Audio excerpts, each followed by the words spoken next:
Good morning, student. Today, I am going to teach chapter 2 of physics, force and law of motion.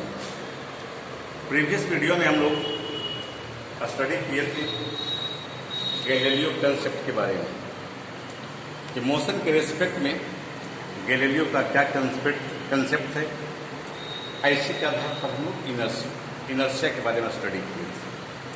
तो inertia किसी भी body का वह property है जिस प्रॉपर्टी के कारण कोई बॉडी यदि रेस्ट में है तो रेस्ट में रहना चाहती है और कोई बॉडी कंटिन्यू यदि स्ट्रेट लाइन पर मूविंग कर रही है तो ऑलवेज उसी मोशन में रहना चाहती है। तो इसी से फर्स्ट लॉ जो हम लोग स्टडी किए थे कि 3 लॉ न्यूटन्स ने दिए थे कि फर्स्ट, सेकेंड और थर्ड। फर्स्ट लॉ क्या है, उसी के आधार पर फर्स्ट लॉ को हम लोग इनर्शिया लॉ भी कहते हैं। तो न्यूटन्स फर्स्ट लॉ है, a body continues in a state of the rest or of uniform motion in a straight line unless an external force acts on it. कि कोई भी बॉडी या रेस्ट में हो या मोशन में हो ऑलवेज उसी पोजीशन में रहना चाहती है जब तक कि उस पर हम लोग किसी प्रकार का एक्सटर्नल फोर्स का अप्लाई नहीं करते। जैसे कोई बुक टेबल पर स्थित है तो जब तक इस पर हम लोग किसी प्रकार का फोर्स अप्लाई नहीं करेंगे वो ऑलवेज उसी प्लेस पर रहेगी।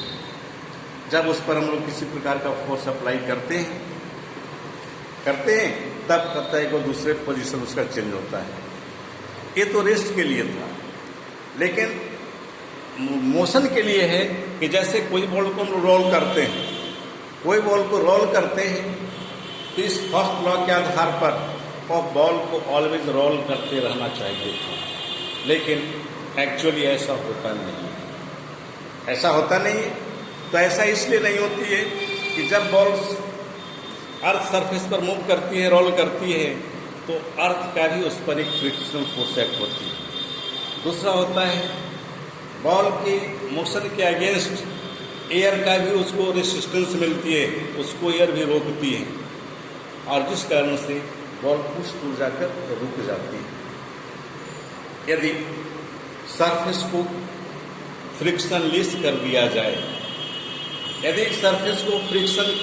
कर दिया जाए, और कोई भी बॉल को हम लोग किसी सरफेस पर रोल करें तो ऑलवेज कंटिन्यू इसी पोजीशन में रहती रहेगी।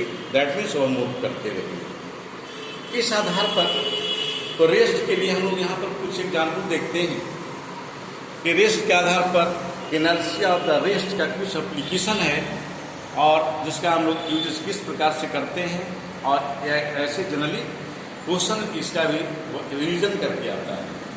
जैसे फर्स्ट क्वेश्चन यहाँ इंडिकेट किए हैं कि why are passengers thrown in forward direction when a running bus stop suddenly. कि जब एक चलती हुई गाड़ी रुकती है तो उस पर पैसेंजर जो कहते हैं आगे की ओर गिर जाते हैं या झुक जाते हैं। तो ऐसा क्यों होता है? तो ऐसा इसलिए होती है कि जब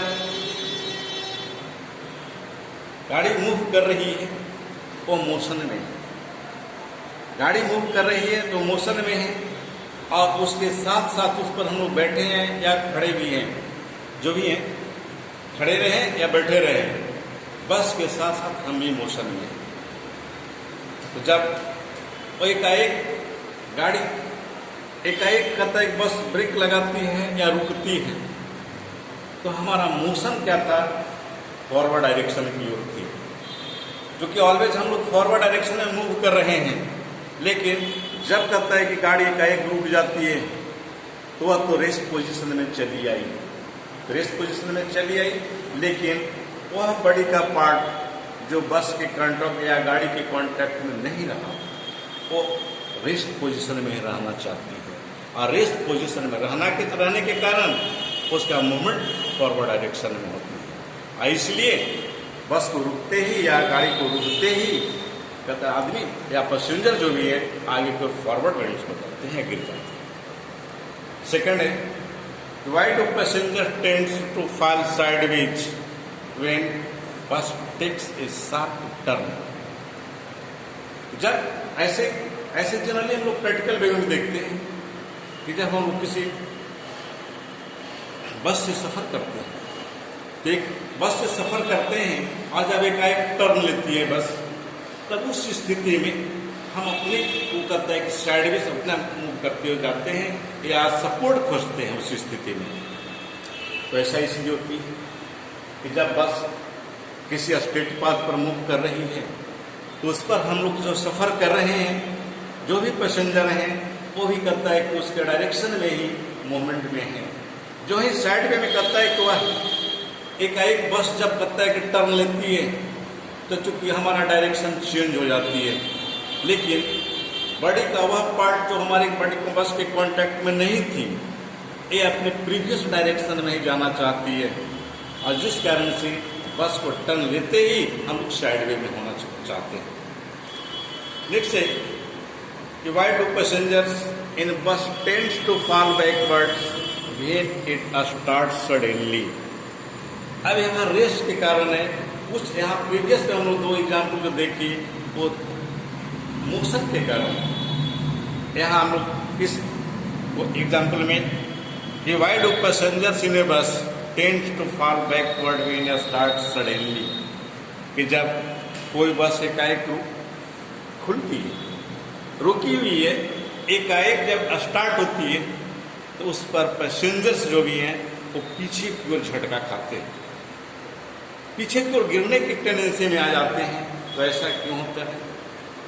तो जब बस रेस्ट पोजीशन में थी तो उस पर जितने पैसेंजर थे वो सारे कहता है कि पैसेंजर्स कहता है कि रेस्ट पोजीशन में थी, लेकिन जब बस एकाएक स्टार्ट होती है तो बॉडी का वह पार्ट जो बस के कांटेक्ट में थी वो तो बस के साथ साथ मोशन में आ जाती है, लेकिन अदर बॉडी का पार्ट तो रेस्ट पोजीशन के कारण रेस्ट में ही चलना चाहती है और जिस कारण से नीचे का पार्ट आगे और ऊपर का पार्ट पीछे की ओर होना चाहता है। इसलिए पैसेंजर्स करता है कि बैकवर्ड पीछे फॉरवर्ड बैकवर्ड की ओर पीछे की ओर गिरने की टेंडेंसी में हो जाता है।